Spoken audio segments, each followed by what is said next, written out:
Experience the future of packaging and processing up close and in action. Explore groundbreaking innovations, engage with hands-on solutions, and connect with the experts transforming the industry. See how these advancements can revolutionize your products, production lines, and business. It all starts here. Don't miss out. Register today at packexpolasvegas.com/unpackedpod.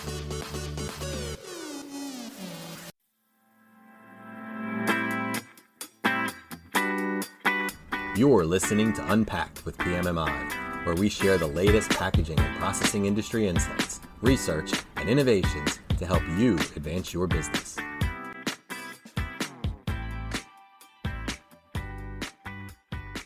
Hi, and welcome to another edition of Unpacked with PMMI. I'm your host, Sean Riley. For the past 4 years, the Wall Street Journal has brought together a who's who of the biggest names in food for its Global Food Forum. Purdue Chicken, Campbell's, McDonald's, Panera, Monsanto, Hershey, Mondelez are just some of the companies that have taken the forum stage. They get together and they explore key risks and opportunities shaping the global business of food.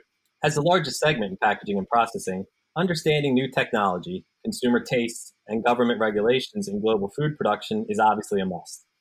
Today we're going to talk with PMMI's Tom Egan and Glenn Long about what they feel were the biggest takeaways from the 2019 Global Food Forum and how these trends will impact packaging and processing. Welcome, Tom, and welcome, Glenn. Thanks, Sean. And we're looking forward to sharing what we've had. Glenn and I have been at the forum now for about 3 years, and we find each year it becomes a little more interesting. Some of the sessions very specific to packaging and some of them a bit far, but certainly within the whole of the food chain. Yeah, I think we've tried real hard to do is pick out the things that are of interest to our members. Some of it has to do specifically with farming and agriculture and things that are a little far afield for us, but definitely there are takeaways that are pertinent to all up and down our supply chain. Perfect. Well, then that leads me into the first question, first kind of talking point, Glenn. What would you say was the most interesting takeaway from the presentations? Well, as I said, it really concentrates on the global business of food, and they concentrate a lot on feeding a growing population and the challenges that are going to be faced by agriculture and the packaging and processing all up and down. But certainly sustainability was a big part of that. How do you get the food to where it needs to be? How do you prevent spoilage? But the real thing that I think was most interesting from a member perspective is the absolute pace of change. The consumer, wants what they want, and they want it at a rapidly evolving rate that makes it incredibly difficult for all of the suppliers to react. One of the statistics that was cited was that of 65 categories in your average grocery store, 62 of them, the category leader is losing market share. So there are these innovations that are being put forth and all these product innovations and packaging innovations. And it's incredibly difficult for even the big CPGs in particular to react quickly enough to meet the consumer demand. Oof, sounds like a lot. Tom, same question. Yeah, I like Glenn's riff on that piece where there's a big push on sustainability. At the same time, I am looking and saying, I think the wide variety of issues that were covered was somewhat striking to me, and that no one issue is in a vacuum. That is that to solve discussions that some of the presenters did about water is not completely separated from what it is that you're going to do to provide food for a growing global population. So I just saw that whole idea that the issues and the potential solutions are linked, if you will. And we had presentations about plant-based protein and vertical farming, which I thought was pretty fascinating. The vertical farming that was separate from the plant-based protein talked about the use of what was many decades now has been talked about as hydroponics, but beginning to do it on a commercial scale. And as you begin to do that, you even realize that some of the product that's produced may not be exactly the same shape and color, for example, as what consumers are expecting. So there's that small change. There was also a comment about and Glenn's point about the rapid change is the diversity of the consumer base. It's not just the diversity that we hear among whether you're looking for a healthy snack or an indulgent snack, whether you're looking for an alternative to meat, or whether you're looking at a completely new diet approach. It's both geographical and age-based. The approaches that individuals are taking in different generations, from the boomers who are moving into to later years of both their employment and now going into retirement or into second careers. What the millennials are looking at is a different approach to the way that they eat. It's a different approach to what they're seeking in the marketplace. So then that's also interesting because it's going to shift as the millennials become the larger group. It's going to sway which becomes the biggest item that people are looking to eat. I want to kind of stick with that Glenn was discussing and Tom, you touched on as well. So I guess I'll direct this back to Glenn. And this is in regards to something I know was discussed by one of the big food companies in regards to snacking, where people say, they want healthy and organic and all these good for you options. But basically, at the end of the day, that only represents, I think, 20% of the snack market.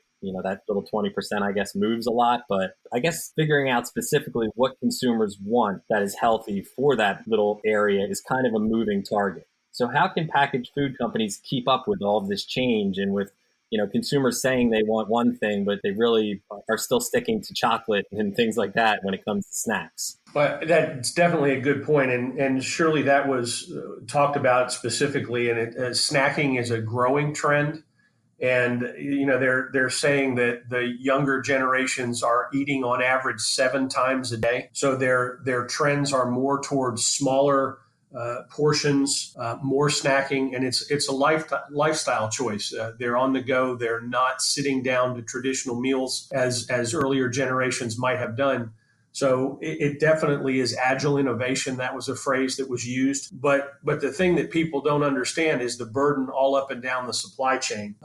Not only are they looking for smaller portion sizes, they're looking for healthy options. And it's funny, you noted they say one thing and do another. I mean, they'll buy candy bars. They're still eating the things that aren't healthy and that aren't good for them. But the growing category is the healthy option. So I think you're going to see more of that. But those types of products require certain types of packaging that might be different. And that's the problem, is that pace of change burdens everything from the material supplier to the machinery supplier.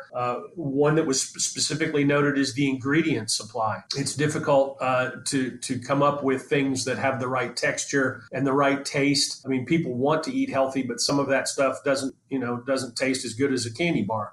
So all up and down the supply chain are challenges in order to be able to react quickly enough and produce the product in the style and type of package that the consumer wants to have. And Sean, I even noted one thing, building on Glenn's point there, which is that texture idea. When you look for a replacement for food to make it perhaps more healthy, you still need the same texture component in the food so that the individual, the consumer that's using it can understand that or can accept that it's a similar product. I hadn't thought about that. So you say, okay, we're going to replace ingredient X with ingredient Y. In addition to the supply chain issues, you need to take a look at what that might mean to not just the taste, but also the texture of the product you're offering to the consumer. Very interesting. And we'll probably get back on the consumer saying what they want is not necessarily what they actually buy. But I just want to pivot for a second, Tom, to one thing that was covered at the forum that I know has been an issue that I'm curious about. Agricultural companies, farmers, have struggled recently to know which crops, because again, consumer whims are changing all the time, and they're not sure what crops are going to be the ones that the consumer is going to want when they go to the grocery store. And with something like crops, it's not something you can determine week to week. It's something you really need to plan out. I understand one of the sessions they got into how automation and big data was going to be a key, I guess, to trying to solve this puzzle. Could you speak to that? It was a really good presentation. Deere and Company were one of the panelists, and they spoke about what they're doing with their big data collection in agriculture. They used an example of a combine, and I don't remember the exact number, but it's hundreds of sensors that are on the combine. And then also began talking about the use of the data and how fine the data aggregation can be. And at one point, holding their hands together indicated that in some cases you can get that data down to almost a 1 foot by 1 foot area, if I remember the example. It was a pretty impressive display, realizing that you're talking about thousands of acres. You're looking at contours where there could be a slope to the area that's been planted. I was thinking about that and had a chance to talk briefly about what that might mean or what is similar to that for what we have with the big data acquisition that our members are doing and working with the CPGs, and found, interestingly enough, that some of the same issues apply. One is that the amount of data that you can collect is enormous, and it's less about the data collection and more about the data analytics. The other is that the companies are still addressing who controls that data. That is, if you're using the data to help the machine that's out in the field do a better job of harvesting or of planting or of monitoring. The presentation mentioned that with the monitoring, for example, a herbicide use could be down almost 80%. So think about that in packaging, where we might call about utility usage, not herbicide, but water, or whether it be electricity or air. So with that data collection, you're able to do the analytics and say, we can reduce the use here, here, and here. That's a direct applicability, even as we understand they are from two diverse areas. The last piece was the possibility of not just aggregating that data to make the better use of a machine or to make a better machine on the part of the supplier, but the last element was what would be the possibilities of perhaps using that data to do some forecasting or to do some information with regard to the best crop rotation, finding out that field benefits from a different crop rotation. Similarly, in packaging, when we have our members and the CPGs aggregating the data, is there information that can be gleaned from that relative to the changeover from product to product and how effective that can be if we do a sequencing that is this product, then this product, then this product? Not specifically addressed at the conference, just a direct applicability to PMMI members and their solutions that they offer. Sean, I think we'd be remiss if we didn't acknowledge the politics in this. I mean, the burden on the farmer is incredible from, tariffs and shifting because of global politics. But there was also a dairy from Wisconsin that specifically noted how difficult it is on the environment when you have a very large dairy farm. The impact on the environment, the runoff, the groundwater contamination from a big farm. And when you do it on such a large scale, because of the need to feed such a large population, there are environmental impacts. So you're back to the sustainability thing again. And one of the places where I close the loop is, packaging in a lot of cases is the bad guy. I think one of the things that's not picked up on enough, especially in the forum, is the need to have the right kind of packaging to be able to distribute the food products to such a large population and to prevent spoilage and increase the shelf life. The statistics on the amount of food wasted are just incredible. And I don't have them in front of me, but they cited how much crop is left in the field because they can't accurately predict the demand. So a lot of it is never even harvested because they don't have need for it. And there's theory it's better to have a little too much than not enough. So a lot of the product is never harvested or used to begin with, but even more, a huge amount is lost in the distribution because of spoilage, either through the distribution channel or at the point of the consumer. I mean, how much food do you throw away from your refrigerator because you didn't eat it all or because it went bad before you got a chance to use it? So I think packaging has an opportunity to play a critical role in that. And it's something that is talked about, the development of different materials, the development of active and intelligent packaging. So all of these things are aimed at trying to reduce that food waste. So it needs to be looked at as a benefit. and not always as the byproduct or a bad byproduct of the process. Yeah, packaging's the critical role that packaging plays. I think over the past 3 years that we've attended has become a little bit more prevalent. It's being mentioned on a more regular basis. Not that there was a specific session about packaging and what it does, but that it's been referenced not only to promote the product, but also to provide the product. And even on going back to my initial statement about what I found interesting about the wide diversity of issues, one of the FDA participants mentioned that they are working on an approach right now where the words best if used by could be applied only for quality issues to food. So, there's been discussion in packaging circles and among CPGs about what those different words mean because they are confusing to the consumer. What we've seen here is that there's an approach to say best if used by is for quality issues only, meaning that the product could no longer be used by the consumer well. So I think that's kind of that interesting little additional element that goes to that diversity of items that were discussed and how they come back and play within the whole of the supply chain.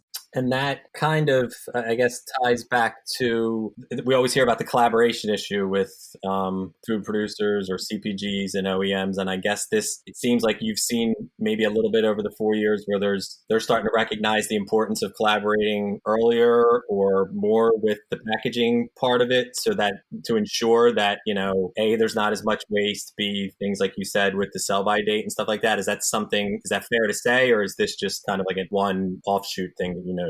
I think that's always been an issue is the point in the timeline at which different parts of the supply chain are brought in. But I think you're seeing a more collaborative effort. Again, it has to do with the pace of innovation and what's being required of the product. So both the actual product itself and the package that it goes in. I mean, I think the industry's changed over the last 5-10 years. And the days of these massive lines that were built to last forever, that were going to run the same product in maybe a couple sizes, but run it 24/7. It's just not like that anymore. They need to be flexible because you never know what the next thing is going to be. So the consumer is driving this demand, and I think that's made its way all up and down the supply chain. I think there's also the recognition that the supply chain, which I think we were talking about and we've touched on now a couple of times here, is more complex than ever.